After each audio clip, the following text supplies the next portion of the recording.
McDoul Louardi. Vous désirez garder la nationalité française? Oui, monsieur. Très bien. Vous voulez signer la déclaration? Oui, monsieur le juge, merci. Oui. Guergat Boudjima. Approchez, approchez. Vous désirez garder la nationalité française? Oui, monsieur le juge. Très bien. Signez la déclaration. Oui, monsieur le juge. Cette cérémonie a lieu tous les mercredis. Au camp militaire de Rivesaltes, près de Perpignan, nous avons vu les harkis rapatriés d'Algérie faire leurs premiers pas dans la vie métropolitaine.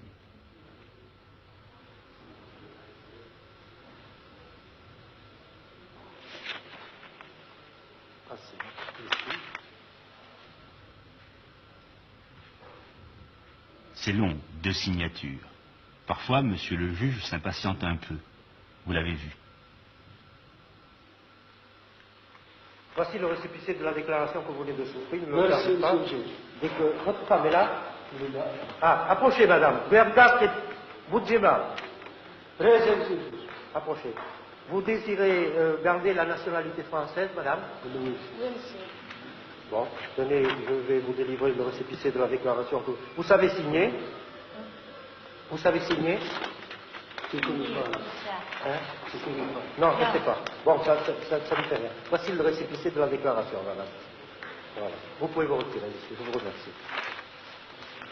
Vous pouvez partir. Aoucha! C'est fini. L'arbitre, c'est fini, c'est fini. Est-ce que vous désirez garder la nationalité française? Oui, monsieur le juge. Oui, monsieur le juge. Oui, monsieur le juge. Oui, monsieur le juge. Et votre femme? Voulez-vous lui? Oui, monsieur le juge. Alors ça y est, vous êtes... Je suis français. Vous êtes français. Votre femme aussi. Moi et ma femme. Est-ce que ça veut dire que vous ne vous sentez plus algérien? Non, non, non, pas du tout. Plus du tout. Non. Je sens bien que je suis français pour le moment. Français. Et vous pensez que vous ne regretterez jamais l'Algérie? Jamais, jamais, jamais.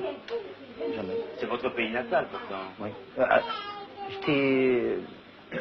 J'en avais marre, j'en avais jusqu'ici, l'Algérie. Alors maintenant, je pense plus à l'Algérie. Fini. Ne plus penser à l'Algérie, être français, ces phrases-là entendues un peu partout dans le camp n'étaient pas un constat, bien sûr. Seulement un souhait exprimé au présent dans l'espoir qu'il se réalisera plus vite. Le temps qu'il y faudra, c'est le problème actuel des anciens harkis. Et c'est aussi notre problème, puisque nous les avons pris en charge. Le camp, mis sur pied et dirigé par les militaires, a d'abord comme rôle de recevoir et d'héberger les familles de harkis. L'argent qu'elles touchent de l'État, sous forme de primes de secours, est entièrement converti en nourriture, linge et vêtements. Tout cela marche à merveille. Mais il faut aussi les préparer à la vie qui les attend en France. Aux hommes, on fait suivre des cours de préformation professionnelle, bâtiments et métaux, et aussi des classes d'IVM, initiation à la vie métropolitaine. J'arriverai demain en gare de Perpignan à midi. Viens me chercher avec un taxi. Voyez, on va essayer d'écourter le texte. Parce que plus il y a de mots, plus le télégramme est cher. Hein? Alors, là-dedans, on va enlever les mots inutiles. Hein? J'arriverai. Pourquoi? Parce qu'il y aura le nom de l'expéditeur. Hein? Tu sais que c'est lui. Alors, on enlève le J. Aux femmes, on fait suivre des cours de travaux ménagers. Il faut apprendre à se servir d'un fer électrique, d'une machine à coudre. Il faut aussi apprendre à parler et à lire en français. Apprendre à lire pour une femme arabe, c'est un événement grave. C'est acquérir ce droit effrayant de penser, de réfléchir, de se mêler aux problèmes qui ne sont pas immédiatement ceux du foyer. Beaucoup, la plupart, ne s'y risquent pas. Ici, ce sont les femmes âgées qui viennent. Je ne dis pas le plus volontiers, mais avec le moins d'appréhension, de répugnance. Les jeunes n'osent pas.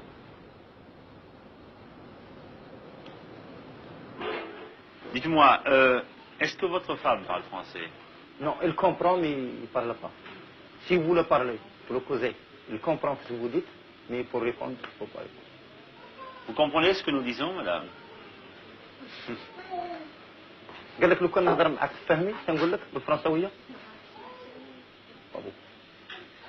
Ça serait plus pratique que votre femme parle français, non? Pour la vie de tous les jours, enfin. Moi je voudrais bien parce que là-bas à l'Algérie c'est l'homme qui fait le marché, qui fait ça. Et moi je voudrais bien que ma femme qui est à ma place, c'est ma femme qui fait le marché, qui l'achète, qui fait tout ça.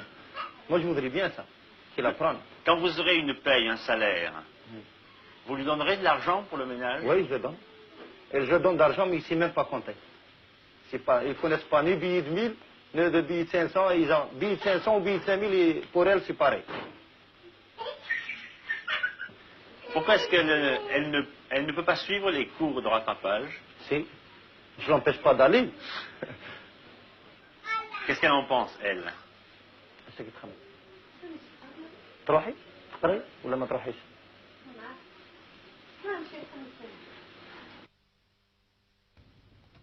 Le ministère des rapatriés a installé dans le camp une antenne civile pour le reclassement des adultes. On y reçoit les demandes des employeurs métropolitains qu'on transmet à mesure aux intéressés. Je te provoquerai. Ça va. Tiens. Ensuite, tu es libre. Le suivant. Les problèmes ne manquent pas. Voici un exemple. Bouffal. Amran. Ouais. Tu veux alors aller dans l'Ariège, dans une carrière de pierre? Oui. Hein? Oui. J'ai une place, on te paye 206 francs de l'heure, meeting ou 7 francs et ça, Ouais. ça va? Ouais. Hein? Ouais. Et tu auras un logement, Ouais. qui se compose de 2 pièces. Ça va? Ouais, ça va. Tu es d'accord? Hein? Il dit oui, tout paraît réglé. Maintenant, suivez bien ce qui se passe. Donc, tu l'as fait un plaisir de faire un homme et marcher avec moi? Ah, tu veux qu'il y en ait un autre avec toi? Oui. Avec la femme, c'est tout. Les deux. Les deux? Oui. Pourquoi tu veux pas partir tout seul? Mais si moi je n'ai pas la femme, alors Ah, j'en ai des ouais. enfants. Qu'est-ce qu'il a? Il parle de femmes, d'enfants. Ce n'est pas très clair. En tout cas, le responsable derrière son bureau ne comprend pas. Ce qu'il retient, c'est que Boulaf Amran ne veut pas partir seul. Ben, écoute, quand tu arriveras là-bas, tu verras le patron. Oui. S'il a une autre place, Oui. hein, Oui. tu me la demandes, puis j'enverrai un autre de tes camarades. Oui. Tu lui donnes le nom, Oui. hein, Oui. et je l'enverrai plus tard. Mais moi, pour les enfants. Non, ce n'est pas ça. Ce que Boulaf Amran essaie d'expliquer, c'est que sa femme n'est pas là, qu'il a 3 enfants à sa charge, et qu'il ne peut partir que si la femme d'un autre harki s'occupe de ses enfants à lui, pendant qu'il sera dehors à travailler. Ils vont faire un plaisir, faire un homme, marcher avec moi. Un homme, il est marié. Oui. Alors la femme, il peut s'appeler. Ah, qui pourra s'occuper évidemment de tes Voilà. enfants. Alors si moi avec l'homme l'autre, alors je travaille. Bon, ben, je vais te réserver pour un autre dossier où il y aura 2 Oui. ouvriers. Oui. Hein, tu voudrais partir avec un camarade. Voilà, des problèmes semblables, il y en a tous les jours. Oui, merci. Allez, ça va. Ça va. La La catégorie. carte d'identité. La catégorie. Vous Elle est savez là. savoir. Tiens, Merci, hein. voilà, d'accord. Une bonne solution collective au problème du reclassement, ce sont les chantiers forestiers. Celui de Pujol-de-Bosque, au-dessus de Carcassonne, est ouvert depuis quelques semaines par des Kabyles venus de Rivesaltes. Ils sont 37 à travailler là, sous la surveillance d'un fonctionnaire des eaux et forêts. Le soir, vers 5 heures, ils quittent le chantier et rentrent à Pujol-de-Bosque, un village abandonné qui est devenu leur village.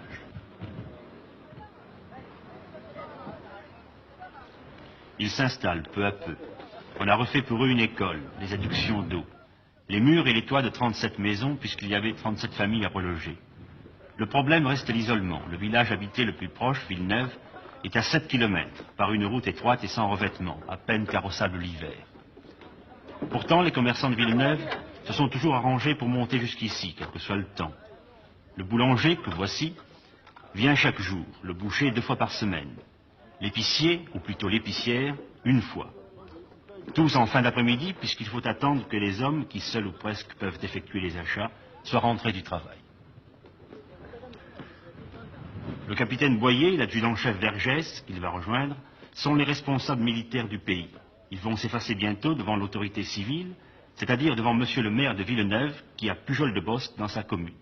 C'est une expérience un peu particulière pour un maire de France d'avoir administré des musulmans, non? Oui, au début c'était un petit peu, ça m'a un peu gêné en somme, parce que ce sont des gens qui sont de notre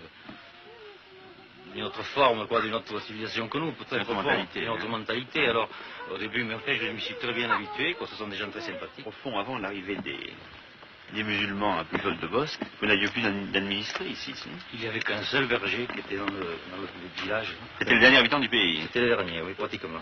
Et depuis, vous en avez combien de plus, par conséquent? 190 actuellement. Et on espère en recevoir quelques-uns de plus, qui portera le nombre, l'effectif, à 250. Moi, ça vous a fait plaisir? Oui. C'était un pays où j'avais beaucoup de souvenirs, hein, et j'avais un peu mal au cœur de voir toutes ces maisons tomber en ruine. De les revoir quand même retapées comme ça, hein. C'est un village qui a repris, quoi, une vie tout à fait normale, quoi, avec toute cette jeunesse, quoi, toute cette école.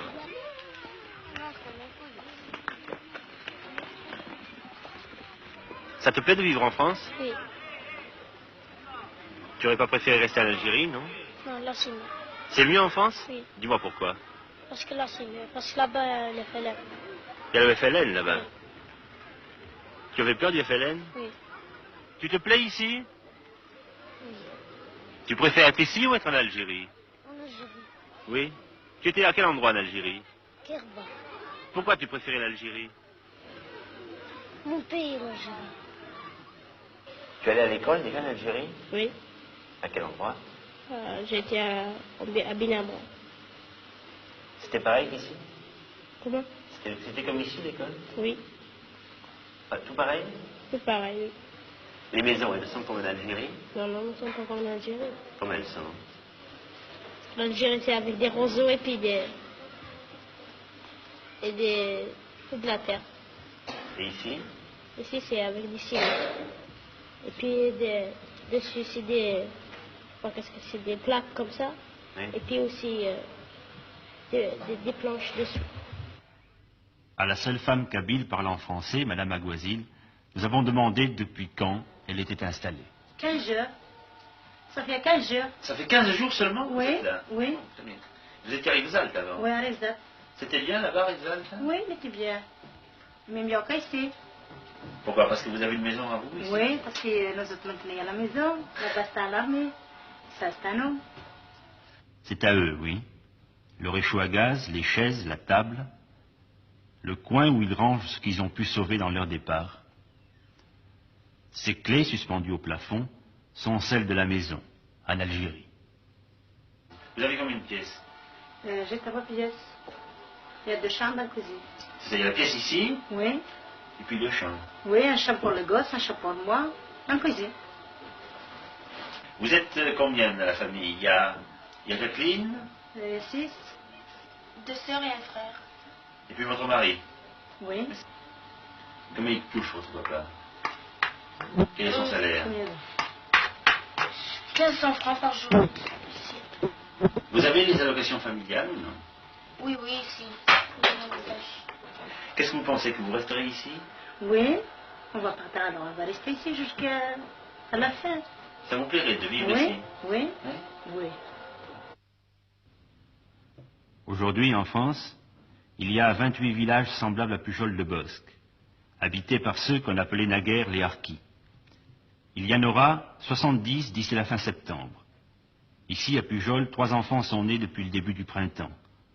L'un s'appelle Mazouni, les autres Jacques et Gisèle. Ce sont les premiers prénoms français.